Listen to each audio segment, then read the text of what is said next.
ছোট্ট একটা ভাত ঘুম দিচ্ছিলাম দুপুরবেলায়।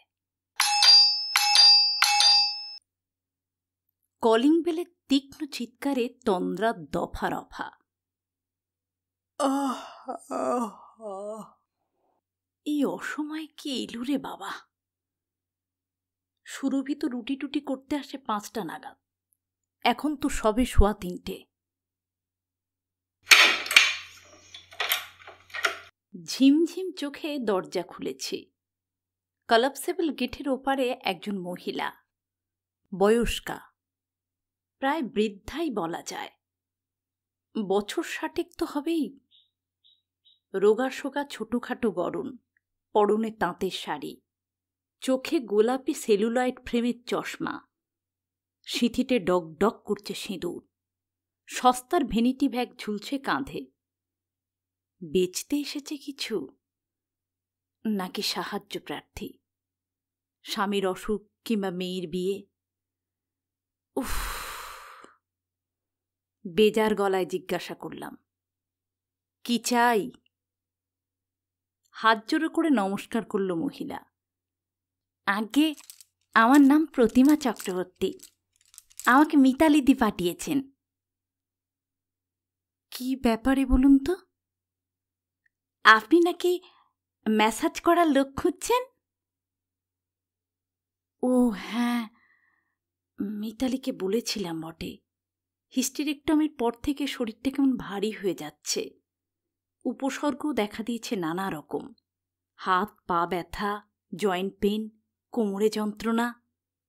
একটা ম্যাসিওরের সন্ধানে ছিলাম, নিয়মিত ম্যাসাজ করালে একটু আরাম হয়। মিতালি বেছে বেছে এই বুড়িটাকে পাঠালো। উফ! ভুরু কুঁচকে বললাম, কে করবে ম্যাসাজ? আপনি? হ্যাঁ দিদি, আমি তো ওই কাজই করি। পারবেন?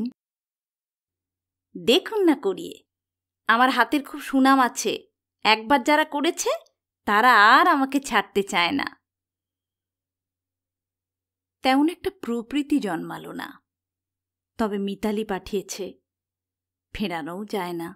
ভদ্রতা করে গেট খুলে দিলাম। আসুন। বেশ সপ্রতিভ ভঙ্গিতেই ভেতরে ঢুকল মহিলা। সোফায় নয়, বেঁটে টুলটায় বসেছে। পেশাদারি স্বরে জিজ্ঞাসা করল, কি দিয়ে করাবেন, পাউডার না তেল? ম্যাসাজের আমি কী বা বুঝি, কোনটা দিলে ভালো হয়? সেটা আপনার উপর। যদি শরীরটা খেলাতে চান তাহলে পাউডারই যথেষ্ট, কিন্তু ব্যথা বেদনা থাকলে তেলেই উপকার বেশি। তেলটা শরীরের ভেতরে চলে যায় তো, চামড়াও মোলায়েম থাকে। তাহলে তেলেই করুন। কোমরটা আমায় খুব ভোগাচ্ছে। শুধু কোমরে করাবেন? না না, গোটা বডি। কোমর ছাড়া আর কত ব্যথা আছে? গাঁটে গাঁটে, সর্বাঙ্গে। দেহে তো দেখছি চর্বিও জমিয়েছেন বেশ। চশমার ফাঁক দিয়ে একটুক্ষণ আমাকে নিরীক্ষণ করল প্রতিমা। প্রশ্ন করল, অর্থরাইটিস আছে? স্পন্ডেলাইটিস? মজা লাগল। ভুলভাল উচ্চারণ করলেও অসুখগুলোর নাম তো জানে। পাল্টা প্রশ্ন করলাম, কদিন ধরে করছেন এসব মাসাজ টাসাজ? তা দিদি, হলো গিয়ে 15-16 বছর। ব্যাগটাকে কাঁধ থেকে কোলে নিল প্রতিমা। ডাক্তার অনিল শিকদারের নাম শুনেছেন তো? পণ্ডিতিয়ায় যার ফিজিওথেরাপি চেম্বার ছিল, উনি আমাকে স্বহস্তে শিখিয়েছেন। তাই নাকি? হ্যাঁ দিদি। ব্যাগের চেন খুলে ছোট্ট একটা ছবি বার করল প্রতিমা। এই দেখুন, ইনিই আমার গুরু, আমার ভগবান। এর দয়াতেই আপনাদের উপকারে লাগতে পারছি দিদি। পাসপোর্ট সাইজে ছোটোখাটো ছবিটা হাতে নিলাম। টাক মাথা, গোলগাল মুখ, এক মধ্যবয়সীর ছবি। গলায় টাই, পুরনো ফটোগ্রাফ তেল টেল মেখে কেমন হলদেটে মেরে গেছে।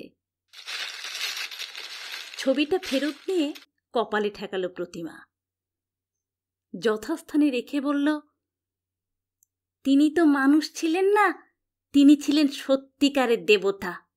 যতদিন স্যার বেঁচে ছিলেন ডেকে ডেকে পেশেন্ট দিয়েছেন আমাকে। কারুর কাছ থেকে 100 নিতাম, কারুর কাছ থেকে 200, কেউ দিতে প্রতিবাদ করত না। তা বিধাতা ঠাকুর তো ভালো মানুষকে বেছে দিন পৃথিবীতে রাখে না, তাই হয়তো কাছে টেনে নিলেন। দিব্যি সুস্থ মানুষ চেম্বার থেকে বাড়ি গেল, তারই কিনা রাত্রিরে সেরিব্রাল। ডাক্তারকে ফোন করার সুযোগও দেয়নি, সঙ্গে সঙ্গে শেষ। কি বলবো দিদি, সে কথা ভাবলে আমার সর্বনাশ। এখন গুরু কীর্তন করবে নাকি? তাড়াতাড়ি থামালাম, বললাম, চলুন শুরু করা যাক। হ্যাঁ চলুন, আপনার তেল আছে তো? আছে। আমার সঙ্গে শোবার ঘরে চলে এলো প্রতিমা। ইঞ্জিনিয়ারিংয়ে প্র্যাকটিক্যাল ট্রেনিং নিতে তিরুবন্তপুরমে যেতে হয়েছিল বল্টুকে। সেখান থেকে একটা আয়ুর্বেদিক তেল এনেছিল আমার জন্য, মালিশের। শিলটা পর্যন্ত খোলা হয়নি।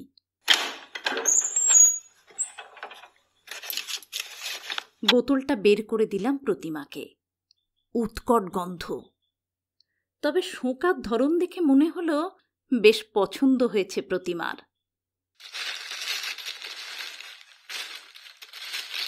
আমাকে শুতে বলে ভ্যানিটি ব্যাগ থেকে গুটিয়ে মুটিয়ে রাখা একটা তেল চিটচিলে নাইলনের শাড়ি বের করল প্রতিমা। তাঁত খুলে সযত্নে পাট করে রেখে পরে নিল সেই শাড়ি। শুরু করল কাজ। না, মহিলা মালিশটা ভালোই জানেন।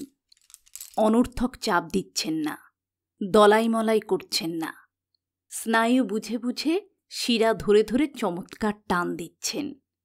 নিপুণ অঙ্গুলি হেলনের দৌলতে ঘণ্টাখানেকের মধ্যে সত্যিই ঝরঝরে হয়ে গেল শরীরটা। ঠিক করে ফেললাম প্রতিমাকে দিয়েই মালিশ করাবো নিয়মিত, সপ্তাহে অন্তত 3টে দিন। মাসখানেকের মধ্যে হাতে নাতে ফল পেতে লাগলাম মালিশের। গা কোমরের ব্যথা অনেকটাই নিয়ন্ত্রণে এসেছে। দিব্যি ঝরঝরে লাগছে সারাদিন। পেটে হাত বুলিয়ে যেন মনে হয় মেদও খানিকটা কমেছে।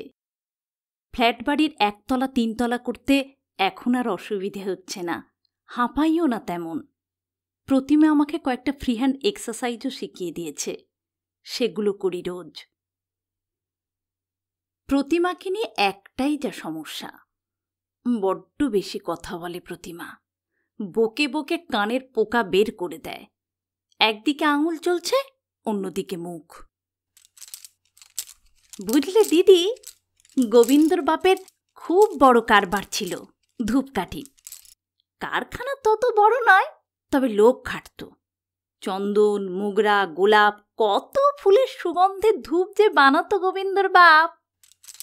শহরে বেচত না, কি বলতো জানো, শহরে অত বড় বড় কোম্পানি আছে, আমি সুবাস বিলোব পাড়া গায়ে। তা সে ধূপ চলতো বটে, বললে তুমি বিশ্বাস করবে না গো দিদি, গোশ গোশ মাল উঠে যেত। মহাজন এসে হাপিত্তেশ করে দাঁড়িয়ে থাকতো দোরগড়ায়।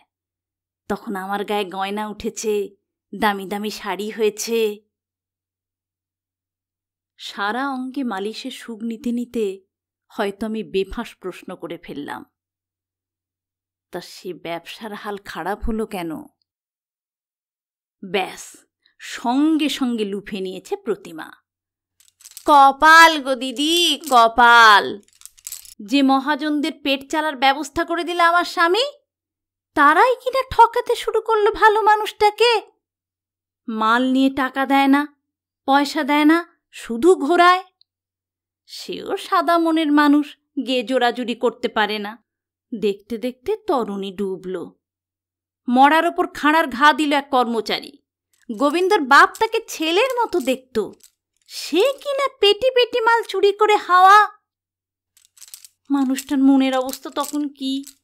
শোকে তাপে রোগে পড়ে গেল মানুষটা। 6 মাস বিছানায় শয্যাশায়ী।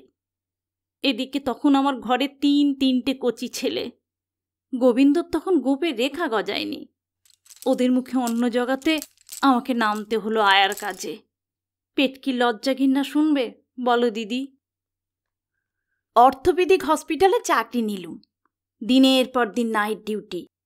বাউন ঘরের মেয়ে হয়ে অজাত কুজাতির গুমুত ঘেঁটেছি, তাদের সেবা করেছি। ঘরে ফিরলে গোবিন্দর বাপ হাউ মাউ করে কান্না জুটত।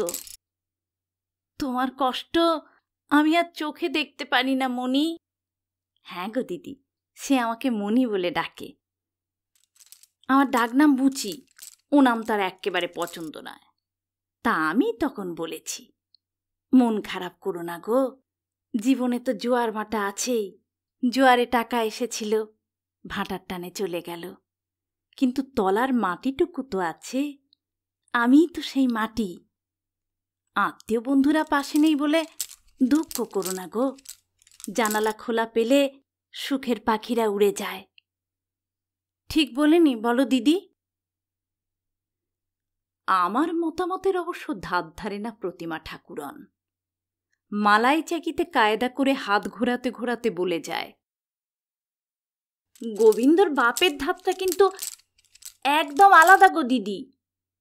অন্য মানুষ হলে অত বড় ব্যামোর পড়ার মাথা তুলে দাঁড়াতে পারত না, কিন্তু সে দেখিয়ে দিল। শরীরে একটু বল ফিরে পেতেই ধার কর্চ করে খুলে ফেলল একটা রোলের দোকান। ময়েম দিয়ে কি সুন্দর পরোটা বানাতো গো দিদি।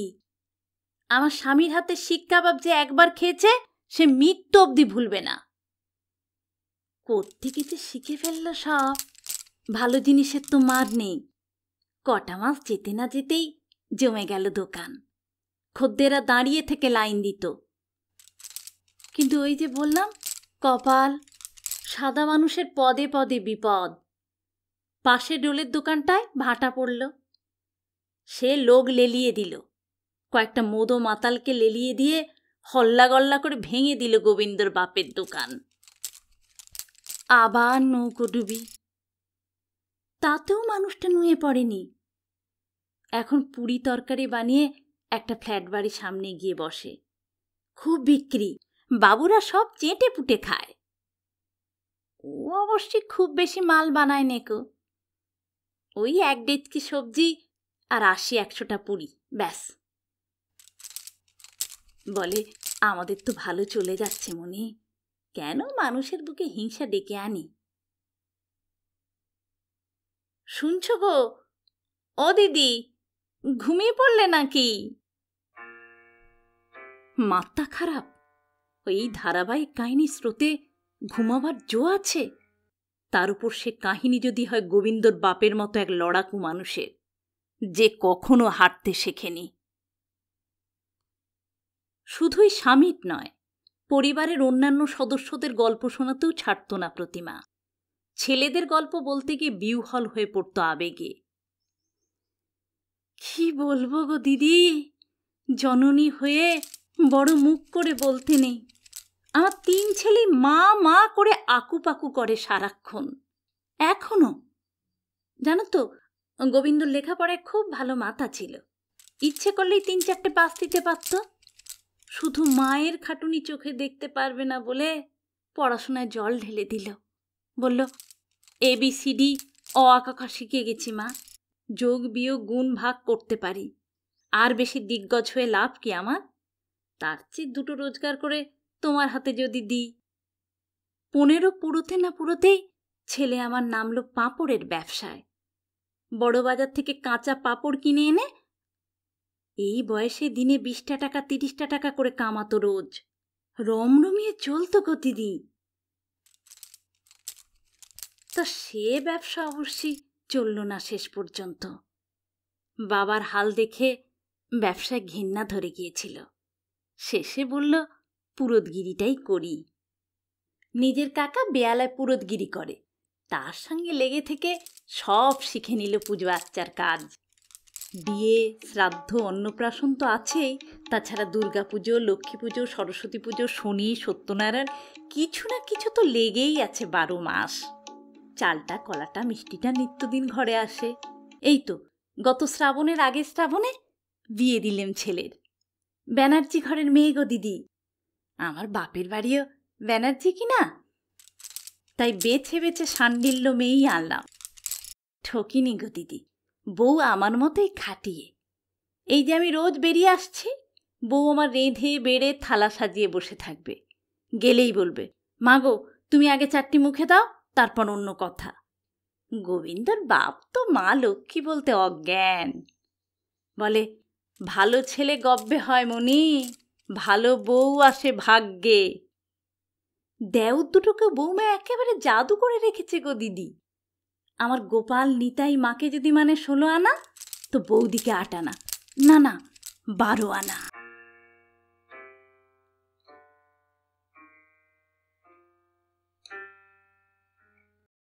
এরপর শুরু হলো গোপাল নিতাইয়ের বিস্তারিত উপাখ্যান। গোপাল মায়ের কত ভক্ত, এত ধাড়ি ছেলে হয়েও মায়ের কোল ঘেঁষে বসে। পিচবোর্ডের কারখানায় ম্যানেজারি করে যা পায় পয়সা গুনে গুনে প্রতিমার হাতে তুলে দেয়। ব্যাংক থেকে লোন নিয়ে ট্যাক্সি কিনেছে নিতাই। গাড়ি খাটিয়ে সেও এখন রোজগারপাতি মন্দ করছে না। 3 ছেলেই কোড়াসে নাকি বায়না জুড়ে, আমাদের মানুষ করতে গিয়ে তুমি অনেক মুখের রক্ত তুলেছ মা, এবার জিরো। বুড়ো বয়সে ঠ্যাংয়ের ওপর ঠ্যাং তুলে একটু সুখ করো। কিন্তু চাইলেই তো প্রতিমা তা পারে না। তার গুরু মরার আগে পই পই করে বলে গেছেন, যতদিন না গতরে জং ধরে শেখা বিদ্যাটাকে কাজে লাগিয়ে মানুষের সেবা করো, যেন তাহলেই তোমার অক্ষয় স্বর্গ বাঁধা। প্রথম প্রতিমার জীবন চরিত্র শুনতে বেশ মজাই লাগতো আমার, কিন্তু এক কথা কাহা তাক ভালো লাগে। তবু প্রতিমা শোনাবেই। নিজের সুখের গল্প শোনানো প্রতিমার কাছে যেন একটা নেশা, অনেকটা ম্যাসাজ নিয়ে আরাম পাবার মতো। এরই মধ্যে বল্টু এলো হস্টেল থেকে। সেমিস্টারের পরীক্ষা শেষ হয়ে গেছে, ছুটি মিলিয়েছে দিন 4 দুপুরে প্রতিমা দর্শন করেই সে আমার পিছনে লেগে গেল। কি মা, শেষে একটা কেঠো বুড়িকে দিয়ে বডি ম্যাসাজ করাচ্ছ? ভাস্কর ছেলেকে উস্কে দিল, ওই বুড়ি তোর মাকে তো মেসমেরাইজ করে রেখেছে রে। তাই নাকি? তাহলে আর বলছি কি, মালিশের সঙ্গে বুড়ি ফ্রিতে একটা মেগা সিরিয়াল দিচ্ছে তোর মাকে। শুধু মেঘা নয়, বলো মেঘার মেঘা। আমিও হেসে ফেললাম। মেঘাতেও গল্প এত আটকে থাকে না, এক আধটা বাইরের সিন ঢুকে পড়ে হঠাৎ হঠাৎ। কিন্তু প্রতিমা স্টোরির নরণচরণ। নিজের স্বামী, নিজের ছেলে, নিজের সংসার, ব্যাস এটুকুই। চার্জ কত নিচ্ছে? বল্টু চোখ নাচালো। প্রথম 2-1 দিন 70 করে নিয়েছিল, এখন পার সিটিং 60। সবই ঠিক আছে, শুধু বুড়ি যদি একটু বকবকটা কম করত। না শুনলেই পারো, কানে তুলো গুঁজে রেখো। বাহ, বুদ্ধিটা মন্দ নয়। কানে তুলো দিয়ে দিব্যি ঘণ্টাখানেক ঘুমিয়ে নিতে পারি। বুড়ির রেকর্ডও চালু থাকলো, আমিও স্বস্তি পাই।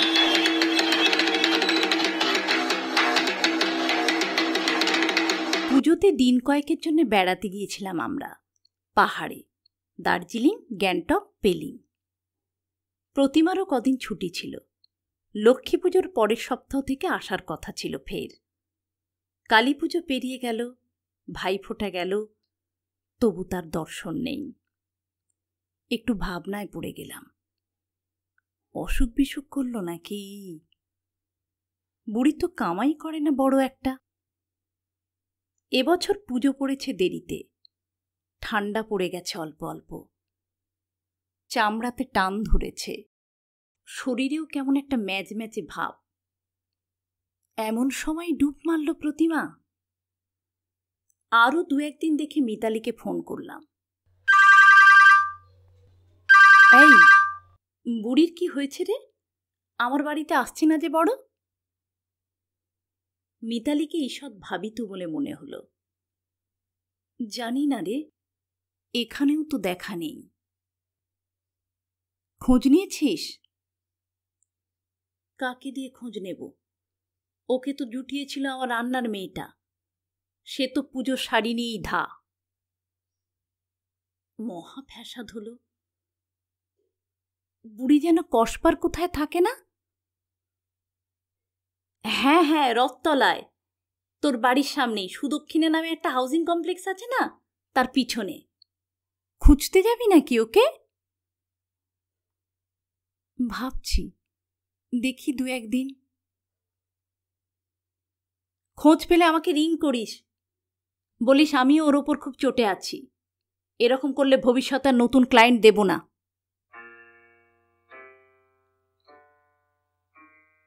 2-3 দিন নয়, আরও 1 সপ্তাহ প্রতীক্ষা করলাম প্রতিমার। টিকিটিরও দেখা নেই। খানিকটা দোনোমুনো করে বেরিয়ে পড়লাম এক বিকেলে।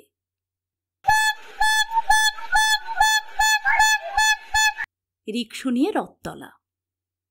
সুদক্ষিণা চেনাই ছিল, খুঁজে খুঁজে বার করে ফেলেছি প্রতিমা দেবীর ডেরা। মালিশের কাজ করে বলেই বোধহয় পাড়ার সবাই প্রতিমাকে চেনে। দেখিয়ে দিল এক কথায়।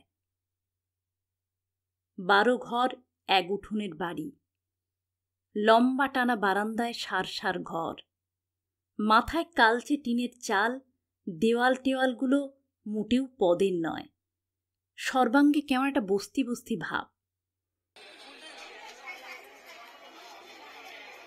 একপাল বাচ্চা খেলছে উঠানে, জোর ক্যালোর ব্যালোর চলছে, বারান্দাতেও বিচ্ছিরি হল্লা গল্লা।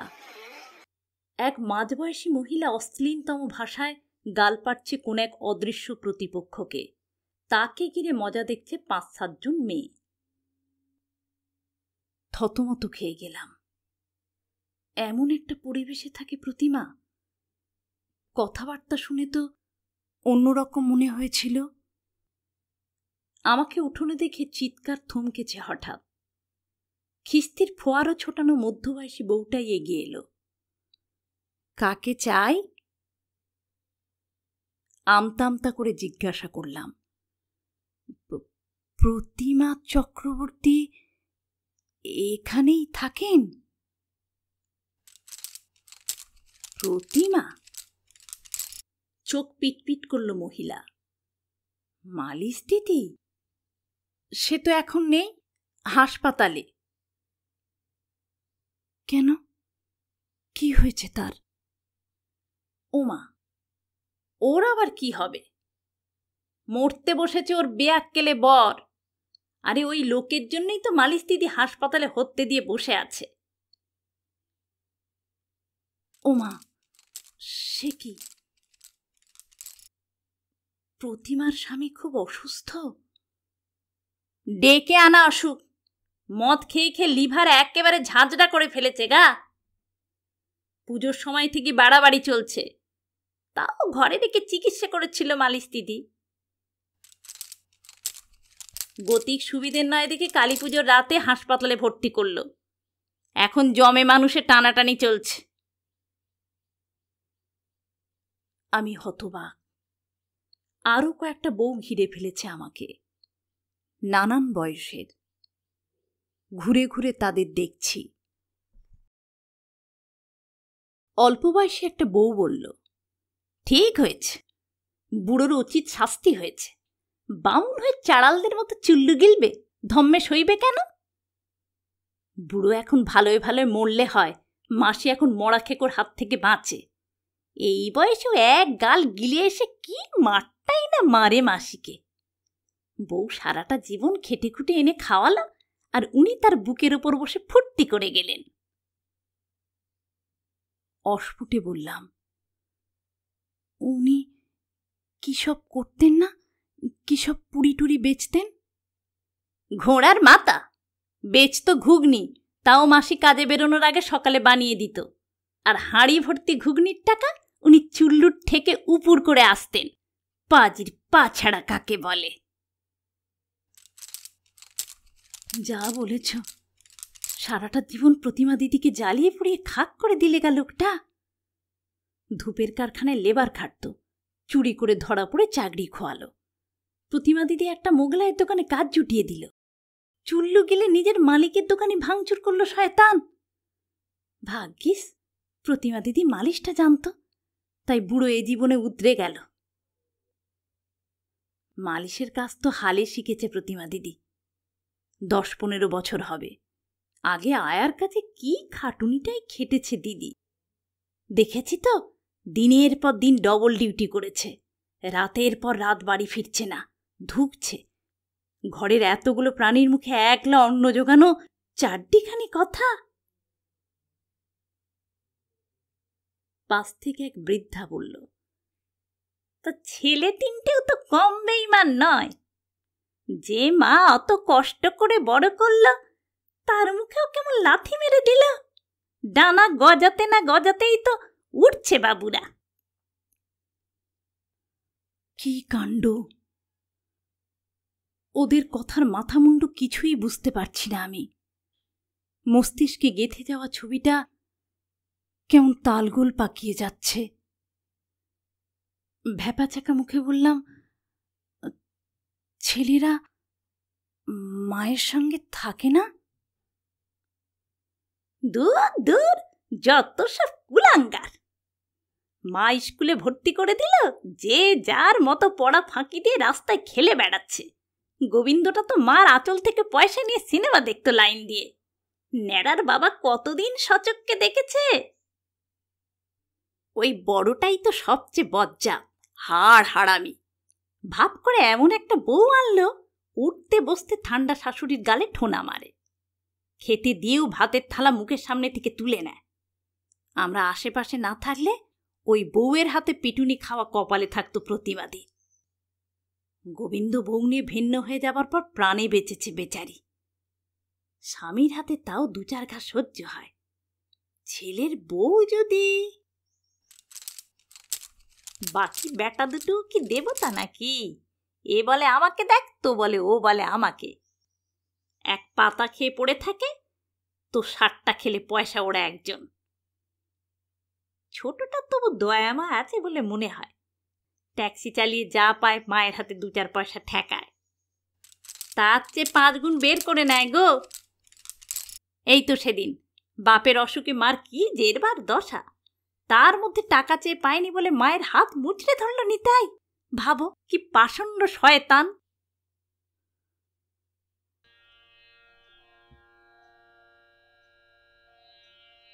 না, এবার ভোঁ ভোঁ করতে শুরু করেছে আমার কান মাথা। কখন যে সরে এসেছি জটলা থেকে, রিকশায় উঠে বসেছি, ফিরে এসেছি বাড়ি, নিজেও জানি না। ঘোর ঘোর লাগছিল। কি নিপুণ অভিনয় করতে পারে প্রতিমা।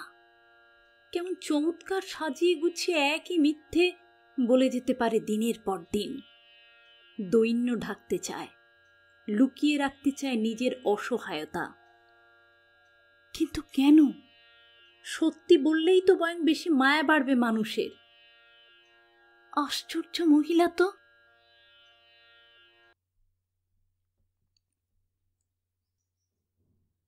প্রতিমা এলো প্রায় 1 মাস দেড়েক পর। শীতের দুপুরে দিব্যি কম্বলে ঢুকেছিলাম।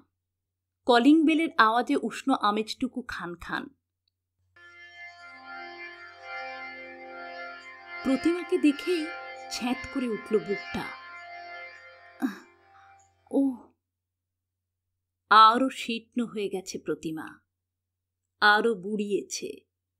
তবে সে কারণে নয়। সাদা খুলে শাড়ি পরে আছে প্রতিমা, সিঁথিতে ডগডগে সিঁদুরটা নেই। কিছু বলার আগেই প্রতিমার স্বর বেজে উঠল। ঠোঁটে এক চিলতে ম্লান হাসি ফুটিয়ে বলল, উনি চলে গেলেন গো দিদি। মুখ থেকে বেরিয়ে গেল, তাই নাকি? হ্যাঁ গো দিদি। ঘরে ঢুকে বেটে টুলটায় বসল প্রতিমা। ছোট্ট করে শ্বাস ফেলে বলল, পুজোর সময় উনি বললেন, তোমায় নিয়ে কখনো কোনো তীর্থে যায়নি মনি, চলো দুজনে একবার কেদারবর্দী ঘুরে আসি। ছেলেরাও বলল, যাও না মা, তুমি তো চিরকালই ঘরে বন্দি হয়ে রইলে, সচক্ষে একবার বরফে ঢাকা পাহাড় দেখে আসো। ফের বললাম, তারপর? সকলের পেরাপিরিতে না করতে পারলাম না গো বৌদি। বৌমা নিজের হাতে বাক্স প্যাটরা গুছিয়ে দিল, খাবার ভরে দিল টিফিন কেরিয়ারে। আমরাও বুড়ো বুড়ি চড়ে বসলাম হরিদ্বারের গাড়িতে। সে যে কত দূর, কত দূর! রাস্তা যেন আর ফুরোয় না। পথের দুধারে কি শোভা! পাহাড়, নদী, জঙ্গল, নয়ন জুড়িয়ে গেল। তা হরিদ্বারে পৌঁছে দিব্যি ছিল গোবিন্দর বাপ। দুজনে গঙ্গায় স্নান করলাম, মন্দিরে পুজো দিলাম, সন্ধ্যারতি দেখলাম, প্রদীপ ভাসালাম। তারপর বাসে করে চললাম বদ্যির পথে। চারিদিকে পাহাড়, পাহাড়, পাহাড়, বরফ, বরফ আর বরফ। মনে হচ্ছে যেন দুজন পাশাপাশি স্বর্গের পথে চলেছি। যেতে যেতে যেতে যেতে কি যেন জায়গাটার নাম? হ্যাঁ হ্যাঁ, দেবপ্রয়াগ। কি যেন একটা নদী আছে সেখানে। হ্যাঁ হ্যাঁ হ্যাঁ, অলকানন্দা, স্বর্গের নদী।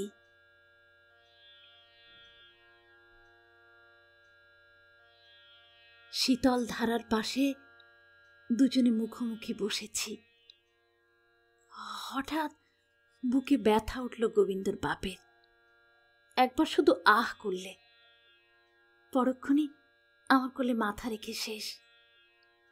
পুণ্যবান মানুষ তো, যাওয়ার আগে এতটুকু কষ্ট পেলে না। ওই অলকানন্দার পাড়েই ওনাকে। ছেলেরা তো ফেরার পর থেকে হাউমাউ করে কাঁদছে। আমি কত করে বলেছি, ওরে তোর বাপের বড় স্বাদ ছিল দেবস্থানে দেহ রাখবে। এভাবে স্বপ্ন পূরণ হওয়ার সৌভাগ্য কি লোকের হয় বলো দিদি? আমার আর স্বর ফুটছিল না। ও তাই? কিসের যেন একটা ডেলা আটকে গেছে গলায়।